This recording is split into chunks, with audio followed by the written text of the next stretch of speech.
May pinapakalat ang isang DDS at ginagamit nito si Ann Curtis na may... Pero yung ginawa po niya kay Tate Digong, lahat po ng ating paghanga at pagrespeto sa kanya, nawalan po lahat yan. Nagsama-sama na talaga ang mga ngitpa na maiitim ang mga budhi. Grabe Ogie Diaz, tamang hinala ka. Bago po ang lahat, palike po muna, pa-share, pa-subscribe, at pakipindot po ang inyong notification bell. At palike ha. Ito, hindi pa rin matapos-tapos itong issue patungkol kay Vice Ganda. Dahil grabe na marami na talagang napiktuhan.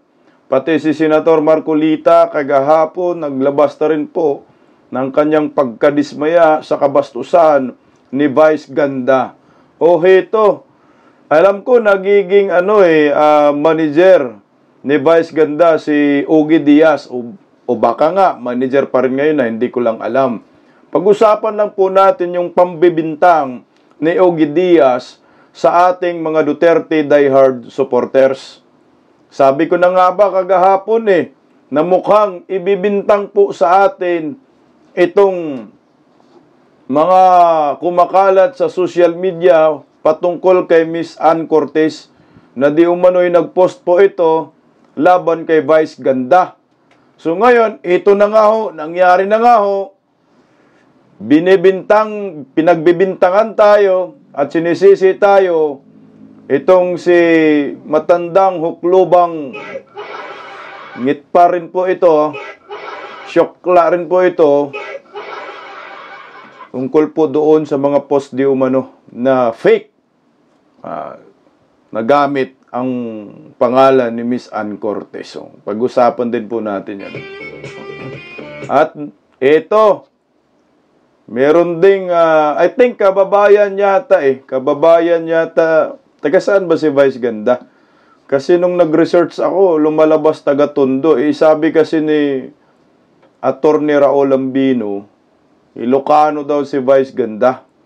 Hindi rin nagustuhan ni Attorney Raul Ambino itong mga pahayag, itong kabastusan ni Vice Ganda kay former President Duterte. At ayon sa kanya, hindi daw ganyan ang ugali ng mga Ilocano.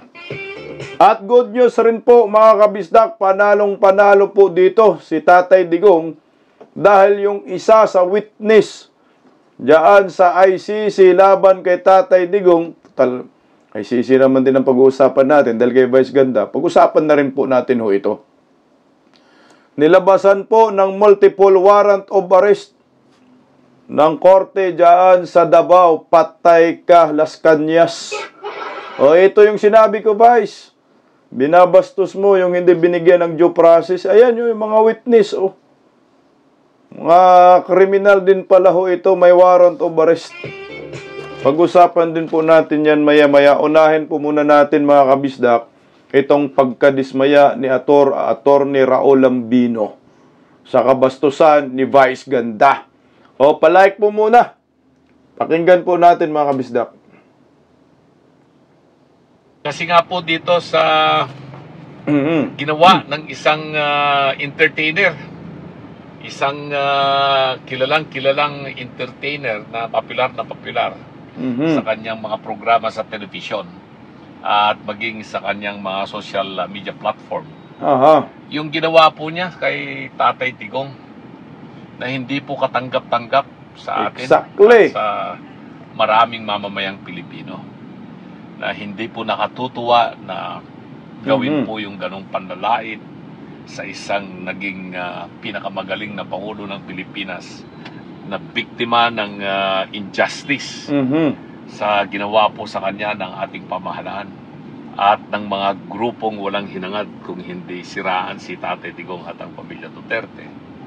Alam naman na po nating lahat kung ano ang kalagayan ni Tatay Digong, PRRD, yung kanyang sinapit na binaliwala yung soberenya ng Pilipinas, hindi binigyan ng karapatan ang ating mahal na Tatay Digong ng due process, bigla siyang dinampot kinidnap, binahi at ikinulong ngayon dyan sa The Hague, Netherlands. Exactly. At kahit na sa mga balitang nasagap natin o mga impormasyon nasagap natin na maayos-ayos naman daw po yung kalagayan at kalusugan ni Tatay Digong, alinsunod doon sa mga nababasa nating mga impormasyon naglalabasan sa mga social media at yung mga pinaparating sa atin ng ating mga kaibigan, ay hindi tayo natutuwa dito sa ginawa ng isang artista o entertainer, manitatawag natin sa kanya, komedyante.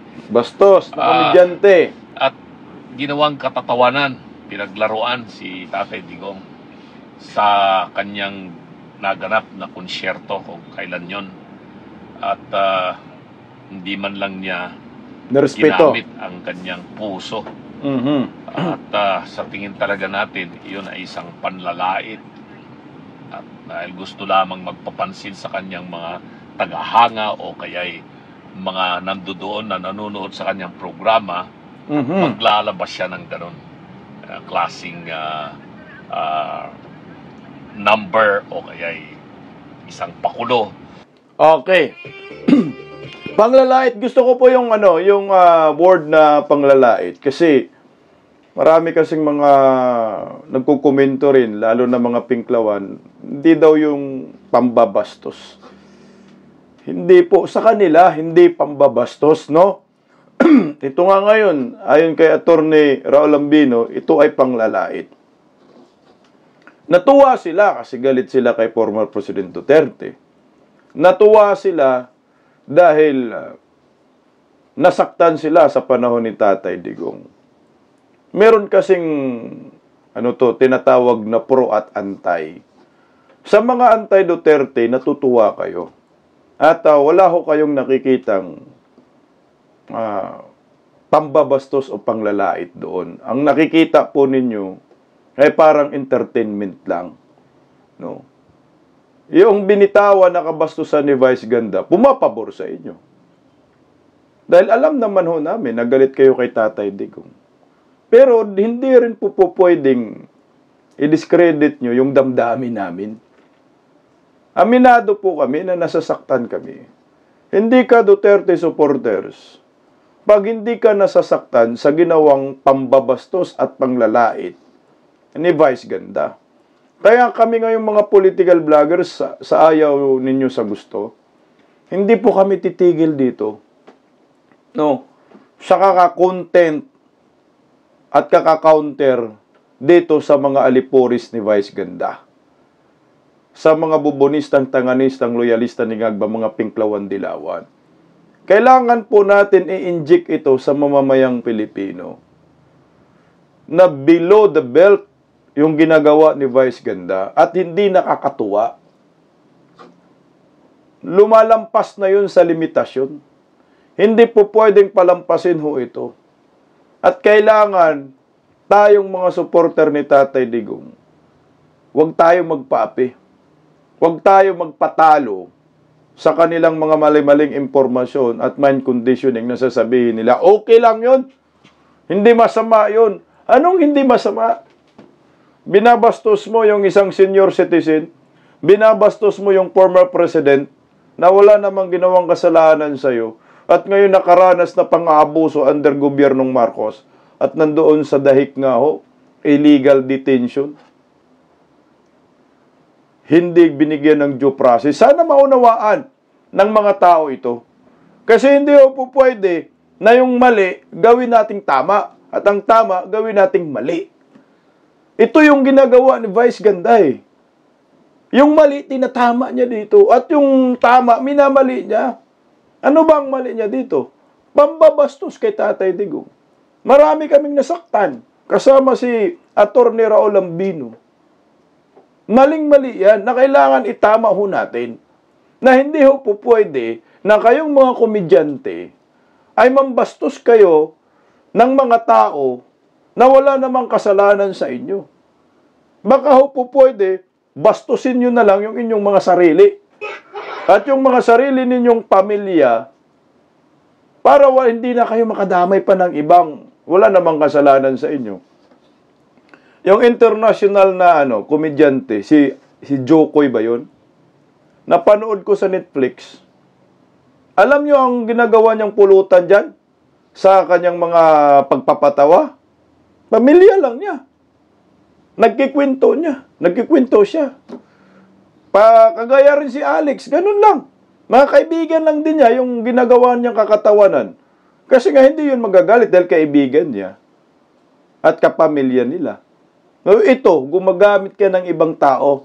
Hindi lang basta ordinaryong tao ginagamit mo. Binabastos mo. Putik, former president yan. Maraming supporters.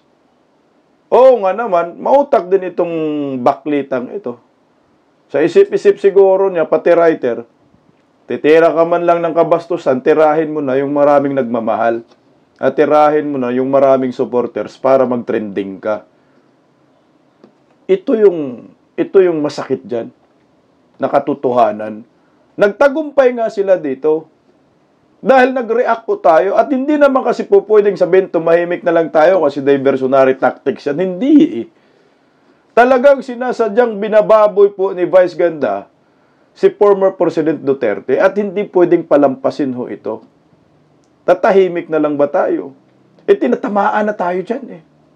Sobra na ho yan. Okay lang ho sana kung si Tatay Digong wala sa dahig. Wala sa detention center.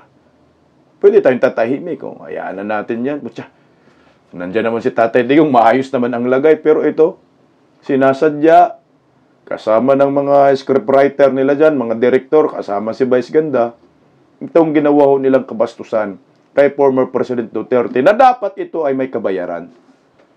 Dapat mapanugutan po ito ni Vice Ganda. At sana, Atty. Raul Lambino, kasuhan mo yan. Tuloy po natin, upang siya ay mapansin. Mm-hmm. At tayo ay nag-react dyan. Na hindi natin dapat ginagawa yung ganon. Correct. Lalong-lalo na pag ang isang tao ay katulad ni Tatay Digong na naging Exactly. presidente. Mm-hmm. May edad na, alam na natin yan. 80 years old na si Tatay Digong. Mm-hmm. At sa kanyang kasalukuyang sinasapit na kalagayan, bakit pa niya gagawin yung ganon? Tama. At marami talaga ang nasaktan. Hindi lamang po yung mga taga Davao City o taga Davao Lahat Region. tayo. Mm-hmm. Buong Pilipinas po at mga overseas Filipino workers na nagmamahal kay Tatay Digong, nasaktan po sila sa ginawa nitong taong ito. Hindi ko nababanggitin yung kanyang pangalan dahil hindi naman siya maganda. Magaling po. Huwag na daw natin banggitin ang kanyang pangalan kasi hindi naman maganda. Hindi talaga yan maganda, si Vice Ganda. Nilagyan lang ng ganda. Kabaliktaran yun. Yung ganda, swangit yun. Kalbo man yan. Panot, may airport sa gitna. Hindi talaga yan maganda, si Vice Ganda. Vice swangit pala. Dapat sana pinanindigan na lang yung word na ganda, no? Pakita niya na Vice Ganda siya, maganda ang kalooban. No? Kahit yung mukha, puro palitada. Puro mga skim coat yung mukha. Pakita niya. Magre-reflect sa sarili niya yung salitang ganda. Ang lumalabas kasi, ang demonyo, mapaglin lang talaga. Sasabihin, gagamitin yung mga salitang nakakaakit. Pero ang totoong pagkatao at totoong budhi ay marka demonyo. Ito ho yung nakikita natin ngayon kay Vice Ganda. Ito si Atty. Raul Lambino, tagahanga rin pala niya, no? Pati si Tatay Digong tagahanga niya. Walang problema si Tatay Digong sa LGBT community. At malaki ang pagpapahalaga ni Tatay Digong sa mga kagaya ni Vice Ganda. Pero kung kahit nasa labas si Tatay Digong, gaganunin ni Vice Ganda, hindi naman masasaktan si Tatay Digong dyan. Tayo hindi rin masasaktan. Kasi nga, wala namang problema kay Tatay Digong at hindi naman nakaranas ng panggigipit. Pero by this time, iba ho ang kalagayan. Tuloy. Siya na entertainer. Papatawa siya. Lalong-lalo na kasi alam naman natin yung kanyang Mhm. kasarian, ano. Hindi natin alam kung ano yung laman ng kanyang puso at damdamin. Laman ba to? Mahusay po siya na entertainer. At isa po siyang Ilocano. Ayan, Ilocano pala Yan, to. isang pagkakilala ko sa kanya. Mm. Siya po siyang Ilocano, taga La Union, probinsya po ng La Oh, Union yan. Galaon yun pala Kung eh. nagkakamali, yung bayan po niyan ay doon sa Balawan. Mhm. At makikita natin doon sa Balawan na marami siyang mga ari-arian doon na mga lalaki. Palaki ng kanyang mansyon doon, bahay po niya doon. Siguro, mahigit 100 milyon yung kanyang malaking bahay doon. Mhm. Mahigit 100 milyon, 200 milyon. Mayaman Grabe, na po itong tao. 200 milyon, oh. Sobra-sobra na po yung kanyang kinita sa kanyang ginagawang pagbibigay ng kasayahan sa kanyang mga milyong-milyong tagahangarit siguro. At bilang isang Ilocano, hindi po ito gawain ng isang mabuting Ilocano. Mhm. Siguro nakalimutan na niya yung kanyang pinagsimulan, kanyang pinagdaanan. Tapos ganito ang kanyang ginawa kay Tatay Digong. Ayan, dismayado talaga dyan si Atty. Raul Lambino. Tanong ko lang, mga kabisdak.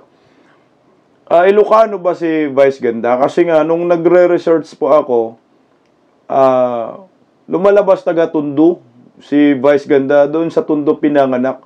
Pero yung sabi ni Atty. Raul Lambino, taga La Union daw. Meron daw mansion doon na almost 200 million ang halaga. Grabe. Dami ng pera pero nambabastos pa rin. Kumikita dahil sa pambabastos ng kapwa-tao. Hindi kaya magpatawa kung walang pinupulutan. 200 million, milyonaryo ka na. Pero ano pa bang gusto mo? Dahil laos na. Kailangan maging sariwa na naman. Yawards talaga. Ang mapait nito, si Tatay Digong ginamit ho ninyo. Kaya ito, bawas ang kanyang mga supporters. Kasama na dito si Raul Lambino. Tagahanga daw pero tingnan nyo po, wala na.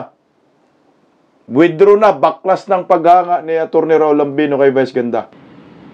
Ako'y nalulungkot. Tagahanga naman po niya ako noon hanggang sa ginawa niya kay Tatay Digong. Lahat po ng aking paghanga sa kanya Nawala. na sa kanyang naging matagumpay na karir o yung kanyang karera bilang isang entertainer. Saludo po tayo sa kanyang ginawa. Sa kanyang talento. Pero yung ginawa po niya kay Tatay Digong, lahat po ng ating paghanga, Nawala. pagrespeto sa kanya, nawalan po lahat yan. Malungkot po tayo sa kanyang ginawa. Dahil ang kanyang sinaktan, ininsulto, at ginawang katatawanan ay ang ating minamahal na PRRD, Tatay Digong. Ayan, bawas. Taga Ilocano. Dismayado kay Vice Ganda. So, kasama yata si Atty. Raul Lambino na nag-unfollow dito kay Vice Ganda na 19 million na lang yung kanyang followers, no, sa Facebook. Na 20 million nagiging 19 million. Kasama yata si Raul Lambino. Ayan po yung pagkadismaya ng isang abogadong Ilocano na hindi nagustuhan yung ginagawa ni Vice Ganda kahit sino pa naman eh. Sino bang gusto na babastusin mo yung isang senior citizen 80 at former President Duterte? Malamang kahit yung nanay siguro ni Vice Ganda, pinagsasabihan siguro siya. Nanakwag mo nang gawin yan, matanda na yung tao na yan at may pinagdadaanan yung pamilya at kanyang mga supporters. Sana, ganun ho yung sinasabi ng nanay ni Vice Ganda nang matuto naman itong baklitang ito. No? Speaking of baklita, hito, to the rescue itong si Ogie Diaz kay Vice Ganda at pinagbibintangan pa tayong mga Duterte diehard supporters at binabanatan pala talaga tayo pati sa kanyang social media. O ito, basahin ko lang yung unang banat ni Ogie Diaz. Ang mga syuklang hukluban nagsama-sama. Ka-like nga guys. Ayan.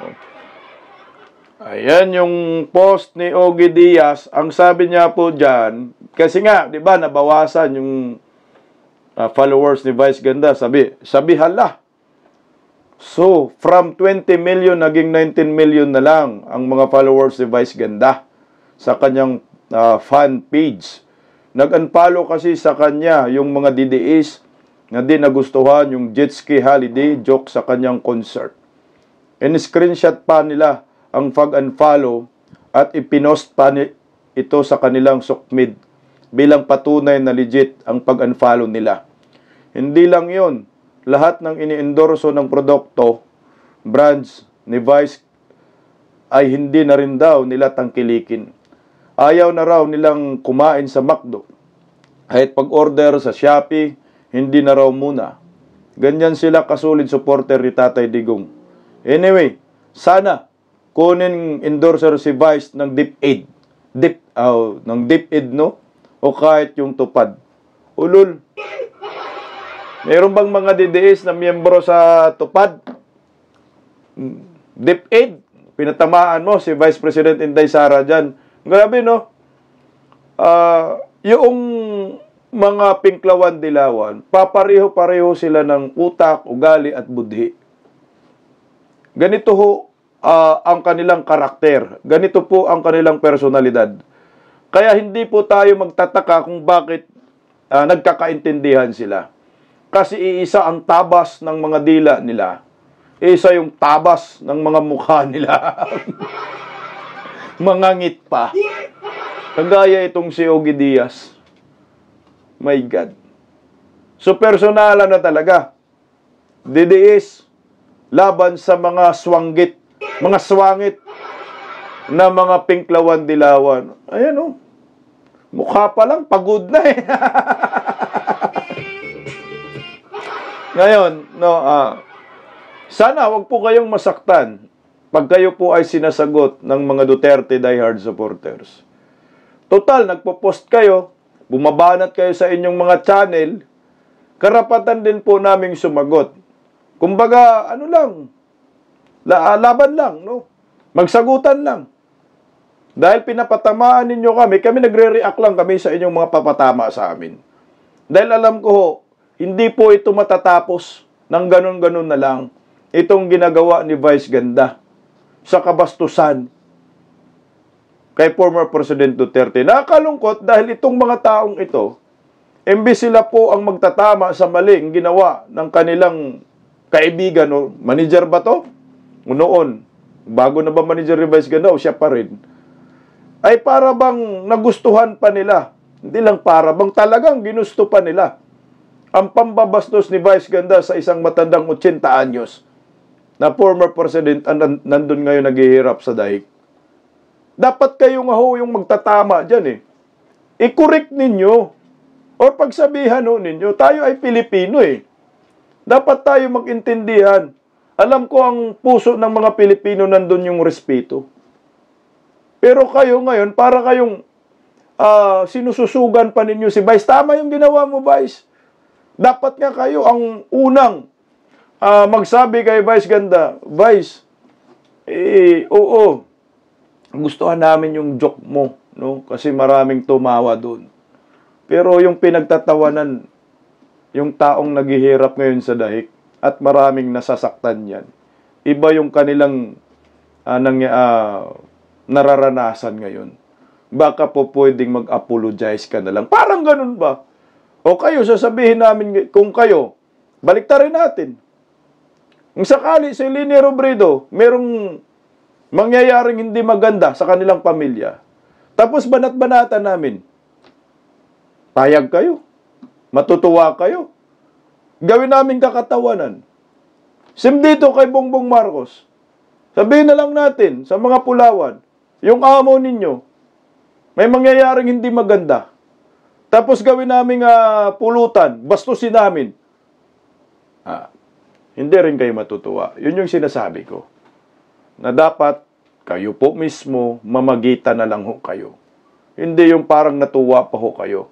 At pinagbintangan pa tayong mga Duterte diehard supporters na di umano'y nagpapakalat ng fake news na gamit ang pangalan ni Ann Curtis. O ito po yung pambibintang ni